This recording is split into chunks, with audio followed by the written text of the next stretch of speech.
Hello everyone, today I'm going to be doing a review on the KEF LS50 speakers, and to be honest, this is a long time coming for me because they've been out for a long time now, and the new KEF LS50 metas are coming out. So I thought I would do a review on this speaker before the new ones come out so I can compare them basically around the time that matters, because I have heard that these new ones are going to be quite a bit better. So I thought I would test the LS50s and see how they basically are, what their performance is like, and how they've aged as well.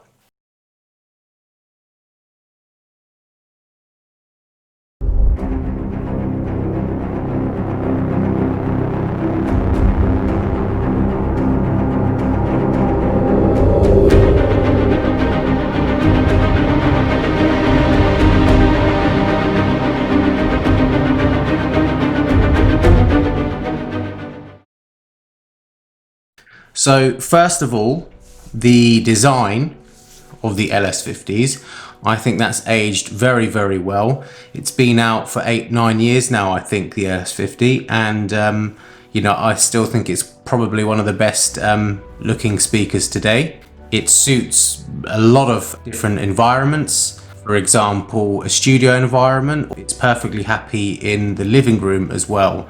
I think that's down to the approach that KEF have taken towards the new design. To me, the KEF LS50 looks more like a cross between a traditional hi-fi product and a studio product, and I think that has actually been solidified by KEF. When you look on their website and their marketing materials, you got to admit that is a big plus when you have a hobby like this.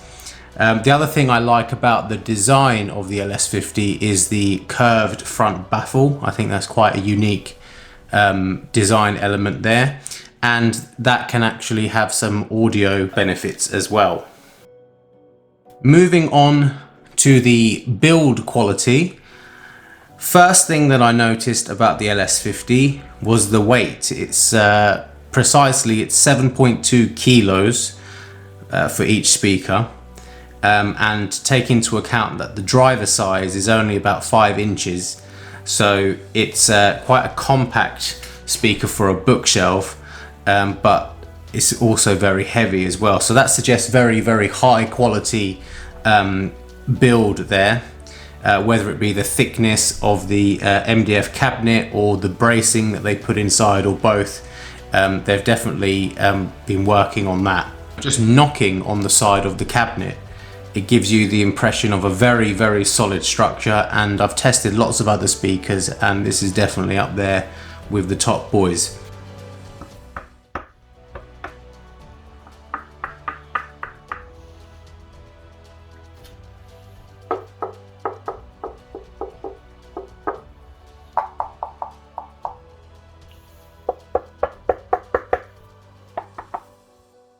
The binding posts at the back, they're pretty solid too.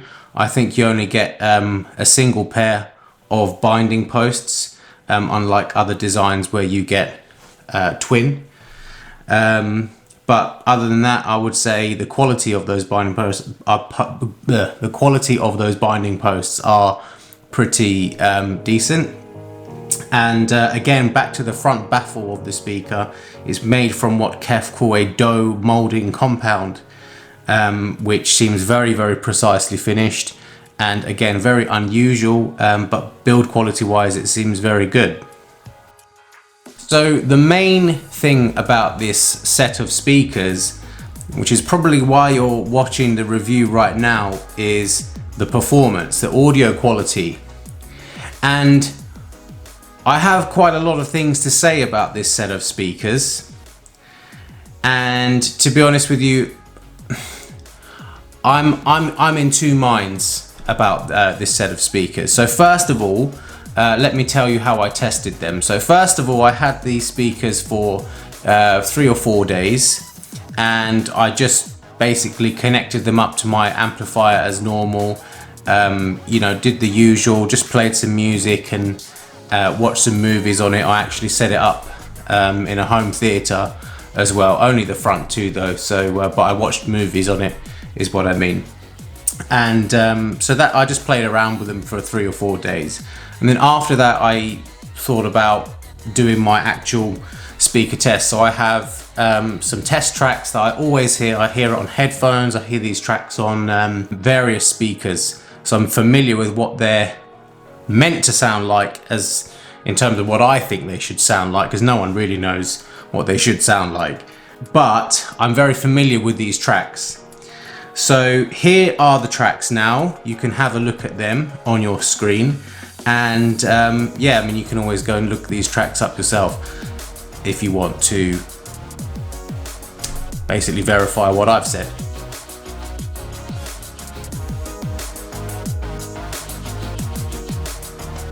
Yeah, the other thing to say is that the tracks were in lossless quality as well. I also tested the speakers across 2 different types of amplifier as well. So, and I got different results, but mostly, you know, the difference between the 2 amps is more about the details, and kind of the noise floor that you had on one was a lot better, but the general characteristic of the speaker, it stayed basically the same, because my gear is basically neutral as it is. So you know, in terms of the sound signature, it stayed very much the same. Now I'm going to put those in the description, so have a look in the description below if you want to see the exact gear that I used. I'm going to break down the performance of the LS50s into a few different categories. All right, so first of all, the treble, mid-range, and the bass performance, just to sum that up. And then the next category will be the soundstage and the imaging. And the next category will be the overall sound signature that I'm getting, or at least my ears are picking up from these speakers. So we'll start with the treble.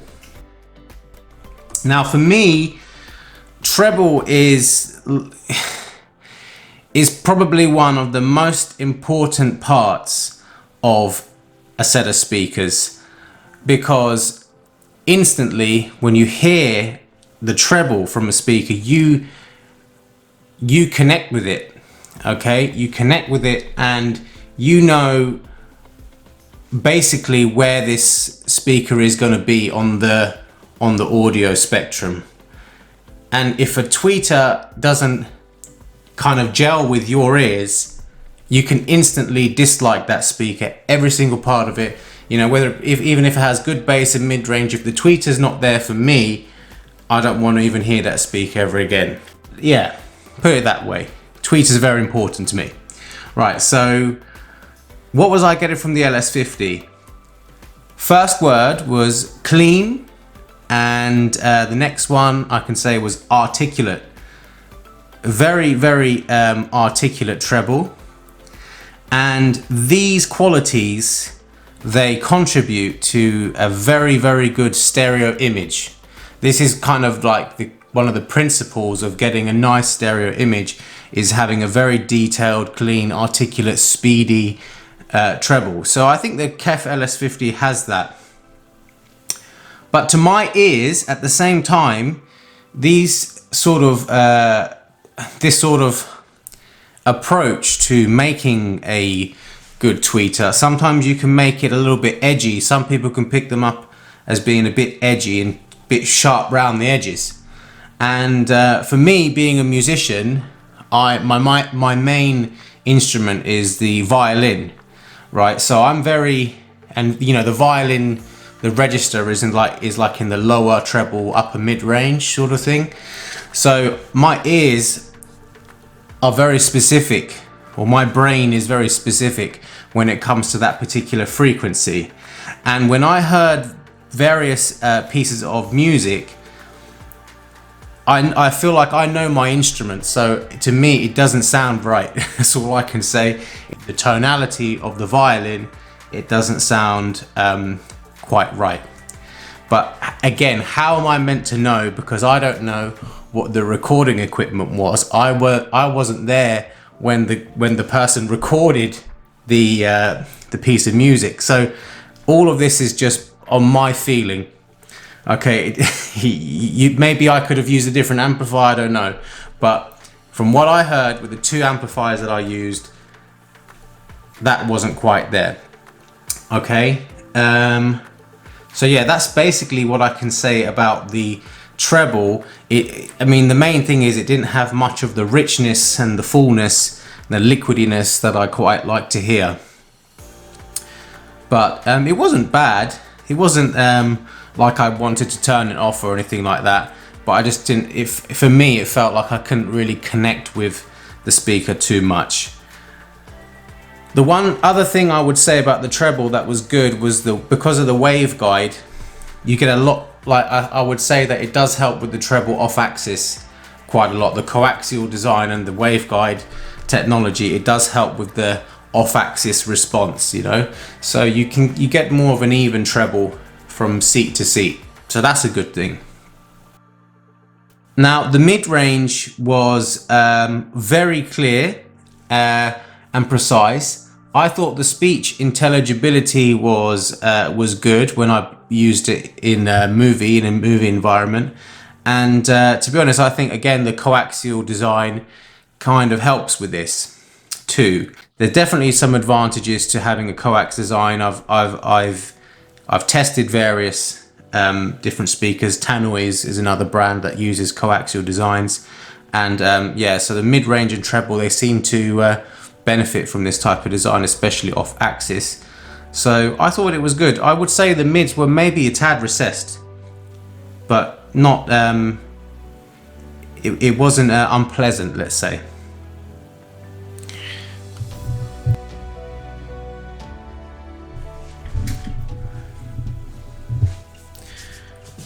So I just want to say that my battery just ran out. So perhaps I'm talking too much and it's taking too long to get this review done. But to be honest, the battery is pants. So that has a part to play. Now, last time I spoke to you, I left you with the mid-range. So now we're on to the bass. And I think with the bass on the LS50, it's kind of a mixed bag. So first of all, the bass itself, it wasn't flabby in any way. It wasn't you know, fat and flabby and kind of over presented and that sort of stuff. You know, it was quite tuneful. And there, you know, it was quite a tight bass, and obviously it was quite quick, and it was able to respond to the needs of the music. But at the same time, I don't think it was the most delicate bass I've ever heard in terms of the detail. You know, it's kind of like the subtleties of the bass notes. They weren't quite there. But it wasn't so bad, you know. So that's what I have to say about that. I also think that there was a slight exaggeration of the mid bass frequencies, and I don't know why that is. It could be my room, it could be how the speakers are tuned. I'm not 100% sure, but I heard an exaggeration of the mid bass, not to the point where it became unbearable, and it was, you know, it was still quite good. I think a lot of people would like it, but for me, it's kind of like you're hearing the mid bass, but because of the size of the speaker, it being quite a compact speaker with a 5-inch driver, you're not getting much of the sub bass. And when you hear the mid bass on its own, you know, it kind of sounds like the speaker is all bark and no bite sort of thing. It's trying to make up for something that it hasn't got. And I feel like the music can, when it hasn't got the bass, the foundations of the music, it's like it's very kind of one-dimensional. It's very hard to explain. that. But I mean, the easiest way to describe it is if you go from a normal floor stander to a bookshelf, you'll hear a massive difference. With a floor stander, you usually have this kind of feeling where the sound is filling up the room. So I mean, obviously it's not a fair comparison to make there, but I've heard other bookshelves of similar size that do a slightly better job at giving that broadness to the sound, because they have better bass foundations, better underpinnings, right? So, but yeah, I think if you're going to use this speaker, it's a very, very good idea to partner it with some good subwoofers. That's just my suggestion. If you want to partner with some good subwoofers, 8-inch sealed, from a decent brand, something like that, it might just help this speaker out quite a bit, and you might get a totally different sound out of it, to be honest with you. I haven't actually done that test, so perhaps I'll make another video on it. If you want me to make a video on that, just let me know and I'll see what I can do.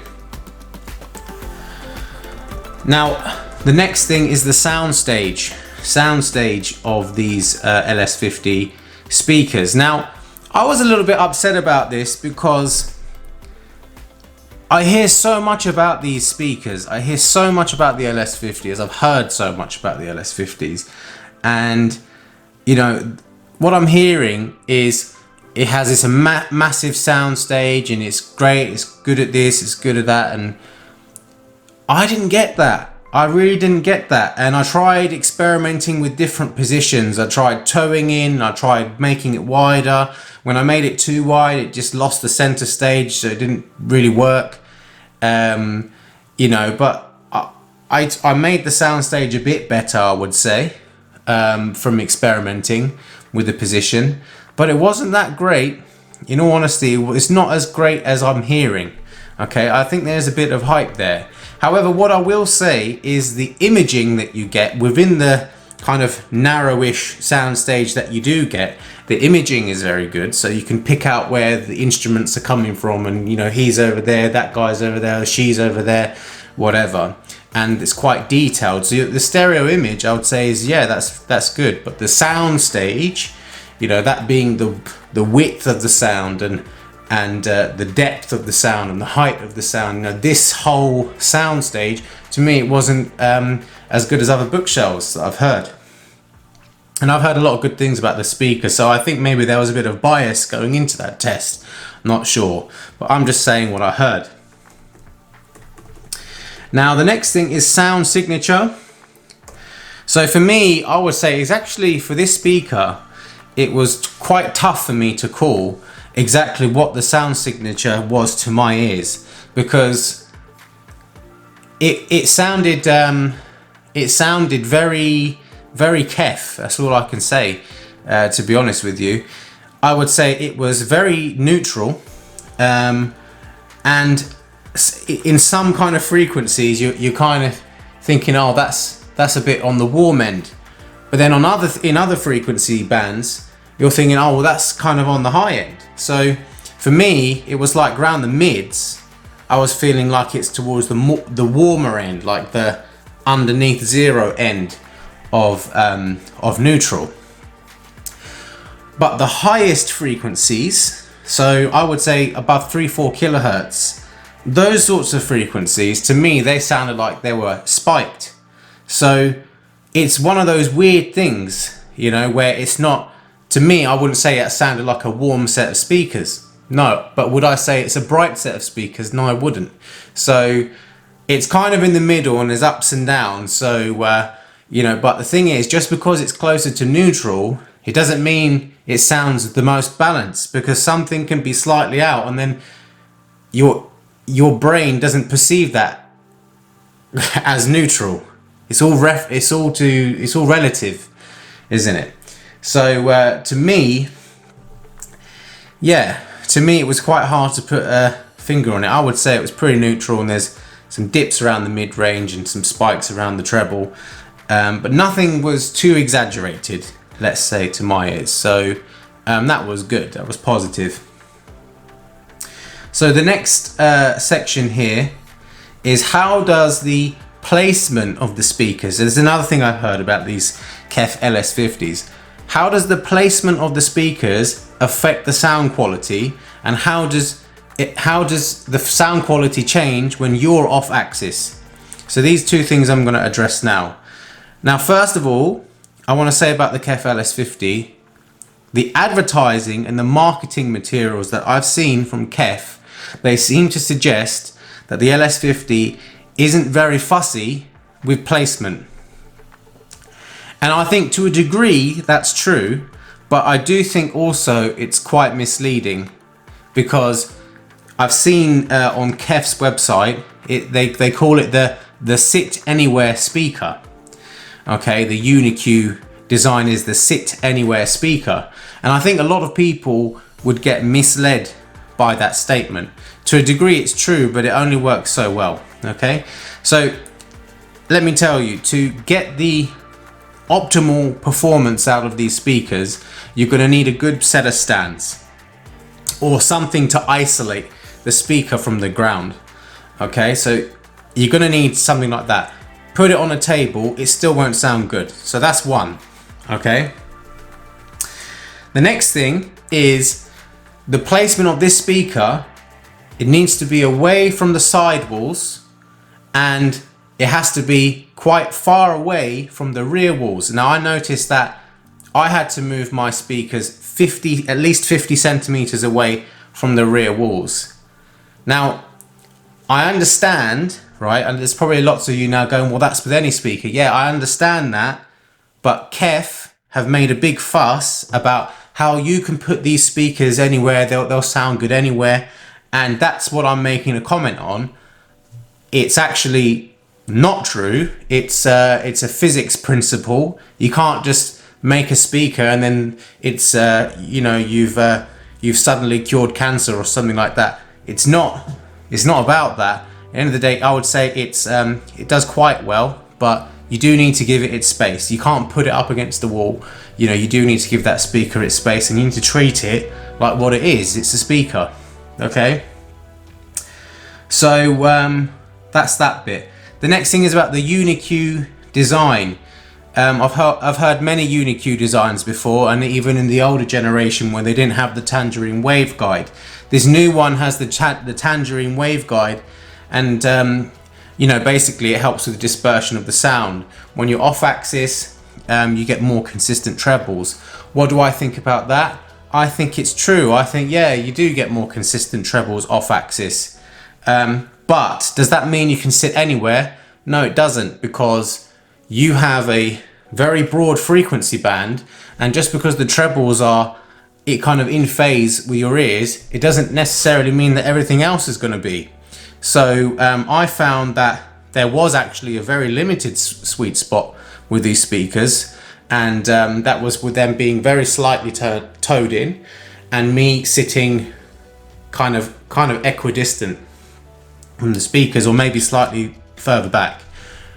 And you know, even if you go from here to here, you're hearing differences in the sound, and you always return to where the sweet spot is. So that to me suggests that there is a very narrow sweet spot.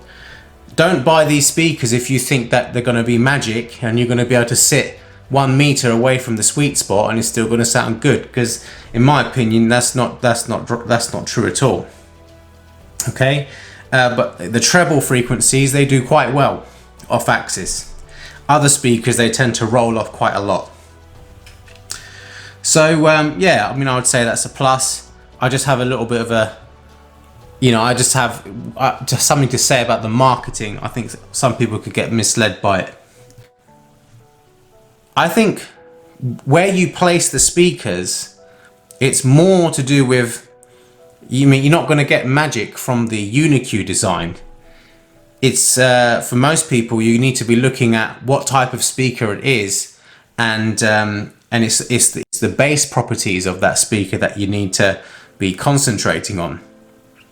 So I've tested other speakers that are actually better nearer to a wall, so underneath 50 centimeters, lower than 50 centimeters to a wall, and those speakers would be like Wharfedale Diamonds and Wharfedale Evo speakers. And I think it has to come down to the downward firing bass port that they've got. It just means that they're a little bit less fussy with that. And to me, I would take that. I would take something that enables me to put something closer to a wall, because that's just how people live. You can't be expected in every listening environment to sit 5 meters back and have the speakers 2 meters out from the wall. People don't have that sort of space. So for me, it's more about make sure the bass is more flexible, and the treble is generally not too much of a problem. Just a decent waveguide will do the job. So yeah, that's what I have to say about that. I think the bass didn't fare too well when moving around the room. The characteristic changed quite a lot. So what's my overall impression about the KEF LS50? So first of all, I'm going to say it's a very good speaker and it's worth its money. Okay, at the moment it's about £600–700 in the UK, that sort of money. But at the same time, I don't think there's anything extra special about this speaker. I really don't. I don't think it's like this. The way people built this speaker up, honestly, it's like the next new thing, you know. It feels like almost, rather than an evolution of technology, this is like a revolution of technology, and I would say it's definitely not.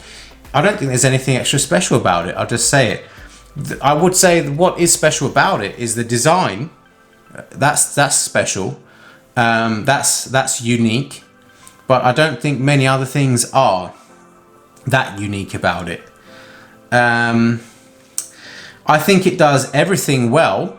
I think if you give it some tracks, any track, it would do a decent job of it. But I wouldn't say it's a very musical set of speakers. So, you know, whatever you feel about that word musical, whether that mean it is warm or bright or whatever, take what you want. But for me, it didn't sound like a musical set of speakers. And the way I judge it is, do I want to continue listening to that piece of music, or am I looking at the phone and I'm trying to change that track? There's certain speakers, they gel with you and you want to listen, you want to continue listening, and then some other types of speakers you just want to change the track and you want to analyze what it does with this track. The KEF, I was thinking, it's more like that. With other speakers, I've forgotten I'm doing a test, and that's the difference. Right, the other thing is, I would say that they require subwoofers. If you want a real sound, you want a subwoofer with them, or at least one, optimally two. You know, I say they're good for the size. In terms of the bass, they're good for the size, but they need a bit more. But that's important because you're going to miss out on the underpinnings of the whole sound, right? So don't think that's a small point. Imaging and Soundstage. Soundstage, not the best. Imaging, good. Imaging, very good. So it worked very well as a monitor. So yeah, I mean, personally, I would say it's not my cup of tea. I appreciate the build quality, the design, and the value for money it gives the user. And the other good thing about this speaker, I have to say, and you know, even I've considered buying it, is because of the residual value of this speaker. When you sell this on eBay, you're going to get good money for it. Okay, so how much money are you going to lose? You know, you got to think like that as well when it comes to this hobby. It's not just how much do they cost, how much you're going to lose. With some other no brand speakers, they might sound really good, but you try to put it on eBay and you're going to lose your arm and a leg. So you know, that's, I would say, one massive strength for the KEF is that, you know, they do very well on eBay, these speakers. Yes, I mean, other stuff I've written here is it could be a little bit more refined. When I say refined, I mean in terms of the presentation it gives you. It all sounds fine, but it's just that delicate nature. It hasn't got quite that level of delicacy that I like to hear. And it could do with being a little bit more exciting at times. But for a studio monitor, those qualities are kind of what you want. So maybe if you're looking for a studio monitor, then these would do well at that job. Now the next section is, what do I prefer? What speakers do I prefer to this? Personally, right, this is just my preference. I mean, one brand that I've tested recently is from a Danish company called Dali, and you know, I wouldn't say they're as kind of up there as KEF in terms of the brand, not the brand appeal, but more like how much people have heard of them, right? The popularity of KEF is in the recent years a lot higher, more like Bowers and Wilkins. But Dali, I would say, is still a very respected audio brand. And specifically the Opticon range from Dali is a very good sweet spot for price and performance. And personally, I prefer the Opticon range. For me, like I said earlier in the review, treble for me is very specific. Okay, it's very specific. It doesn't have to always be accurate on a graph. It has to do with how your ears are interpreting what's actually coming from that speaker. And like I say, I'm a musician, so for me, when I hear something like my instrument, I know what it's meant to sound like. And I think with something like the Dali Opticon range, the sound that I'm getting from like things like the violin or other string instruments, and even other instruments like the saxophone, for example, for me it just sounds more natural through the Dalis. With the KEFs, there's always like an edginess that I don't like. I don't know what that's to do with, honestly, whether it be the material that they've used for the tweeters. You know, some people say metal tweeters are a little bit more edgy than silk dome tweeters. I've heard good metal domes, so you know, it's I think you can't just say it's because of that.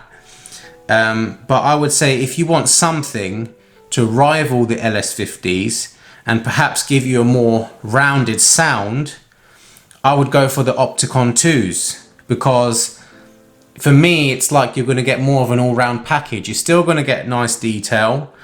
You know, the Opticons, they're not warm speakers. It's very odd. Their treble is like bright but warm at this, but it's just odd. Honestly, it's a very nice treble. That Opticon range from Dali is very nice. They've tuned it exactly to how I like it. So you know, that's all I'm saying. Give it a go, right? If you don't like it, you don't like it. But yeah, for me, I feel like the Opticon 2s, they offer the more all-round package, and you're gonna get a little bit more bass from those as well, like actual frequency response here. The LS50s, they don't have that bottom end bass. The Opticon 2s will give you a little bit more. So yeah, for that price point, that's what it's going to compete with. Another option is Wharfdale Diamonds. Not Diamonds, the Evo range. But to be honest, now we're in a totally different class of speaker, because this thing is like that big. You know, it's not, I wouldn't call it a bookshelf. It's a stand mounter. You know, it's a stand mounter. It's not. You're never going to put that on a bookshelf. Okay, LS50s, you should put them on stands, but you could get away with it. But this Wharfdale Evo 4.2 is too big to say it's a competitor with it. But if all that matters to you is the price, then it's about the same price. So give those a go. You're going to get a massive sound from that. So anyway, I hope that you took something from this review. Yeah, I hope you got something from it, to be honest with you. I just hope I did a good job, and you know, sometimes I'm a bit wordy, but hopefully that you stayed here long enough to get to the end. But any questions or anything like that, comments, just put them down below, and I'll get back to you. Thanks a lot.